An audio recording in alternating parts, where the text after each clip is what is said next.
All right, this lesson is over solving equations and inequalities with variables on both sides. This is going to be a continuation of multi-step equations and inequalities. Before we start, I want to start off with talking about what is a big mistake that students often make, and I do not want you guys to make this same mistake. So, we just learned about combining like terms when solving equations. So that's on this side. All right. This today it's going to be a little bit different because as you notice, the variables are on both sides of the equation. So there's going to be a big difference in how you solve. So last week when we did this, we combined like terms to begin, which is a great start. We do want to get our x's together. We would combine them by simply subtracting. So 5x minus 2x is 3x. And then everything else would drop. Then we would divide each side by 3.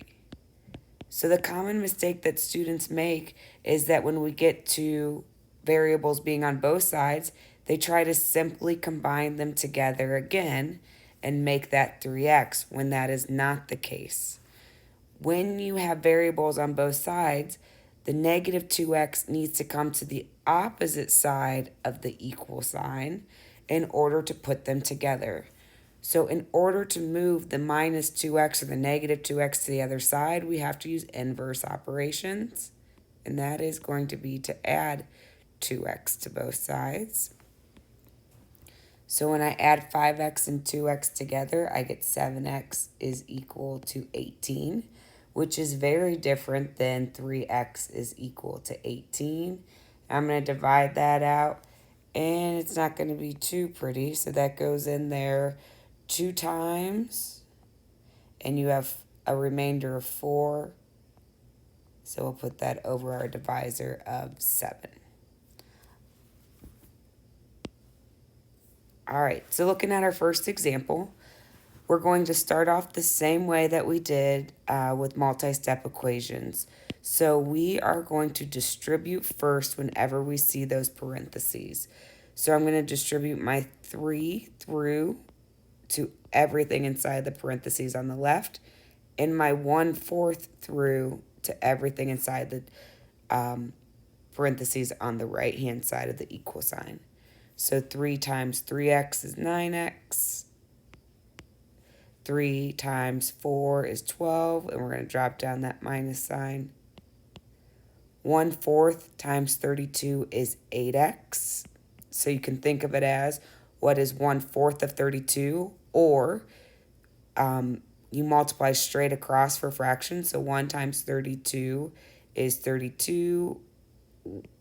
4 times 1 is 1. So you technically have 32 over 4, which is 8. And 1/4 times 56 is 14. So what we just learned, when we have to move our variables across the equal sign, we need to use the inverse. I like to always take my smaller value, so I'm going to bring my 8x over to my 9x. So since 8x is positive, I need to subtract 8x from both sides so that it cancels on the right-hand side. And I have x minus 12 is equal to 14.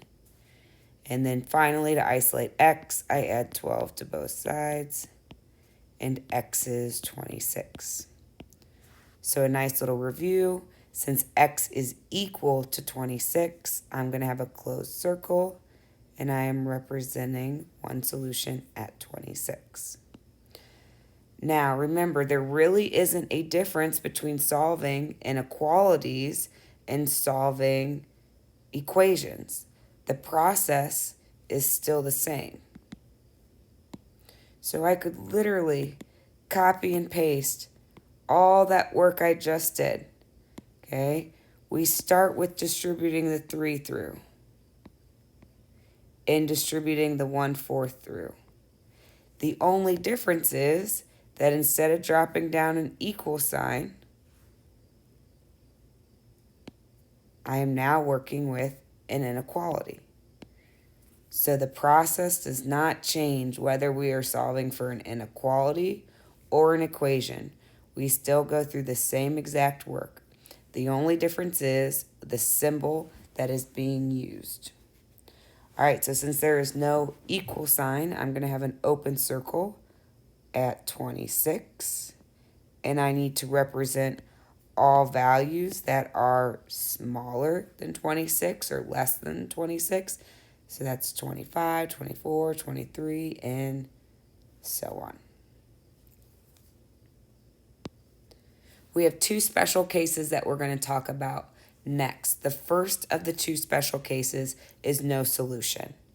What that means is no matter what value you substitute in for the variable, you cannot create a true statement. It's just impossible. So let's take a look at what that looks like. All right, so I'm going to distribute because I have a set of parentheses. So that 3 is going to multiply through. So we have 15x plus 6 is equal to 15x. So even if we stop and thought about it right here, hey, it's a little bit screwy. How can 15x plus 6 be equal to 15x when the left-hand side has 6 more than the right-hand side? How can it be equal? We're going to keep going in our solving process, though. If I want to bring my x's together, so I'm going to try to bring this 15x to the other side. I'm going to cancel it out by subtracting 15x. Both of my variables completely cancel. They disappear. So on the left-hand side, I have 6. On the right-hand side, I don't have anything. And the number that doesn't represent anything is 0. So you have to ask yourself, does 6 equal 0? No. This is a false statement. And whenever your variables cancel, or it creates a false statement like 6 equals 0, your answer is no solution. So you could write no solution, or the symbol for no solution is a 0 with a slash through it. We're going to take a look at what this is going to look like for an inequality. So same process, because as you know, the process does not change when you are solving for an inequality. I'm going to bring my variables together, so I'm going to have to subtract my 15x. And once again, the variables disappear, they cancel, and I am left with 6 is less than 0. So you ask yourself again, is this a true statement? Is 6 less than 0? No. We created another false statement, so our final answer is no solution, or shortcut it with the no solution symbol. The last example that we're going to look at in the last special case is called all real numbers or infinitely many solutions. What that means is every value that you substitute in for the variable will always create a true statement. So I have a set of parentheses, so I'm going to distribute through to start. And I'm left with negative 8y minus 2 is equal to negative 8y minus 2. Some of you might have noticed right away that the left-hand side is exactly the same as the right-hand side. If you didn't notice, that's okay. We'll continue to solve. Oops. So I'm going to solve by adding my 8y from the left to move it, from the right to move it over to the left. My variables cancel once again, but this time I'm left with negative 2 is equal to negative 2, which is absolutely true. We created a true statement. So if I back it up a little bit and I look at my original distribution where the left-hand side was equal to the right-hand side, if you think, so we said every value that you substitute in for the variable will always create a true statement. So let's say we plug in 1. Negative 8 times 1 minus 2.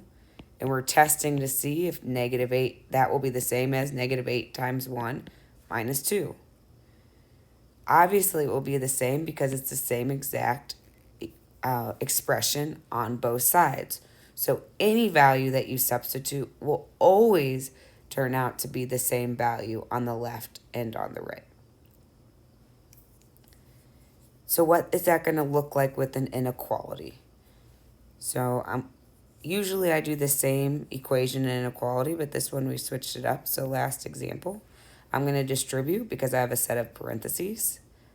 After I distribute, I have 10w minus 2 is less than or equal to 7 plus 10w.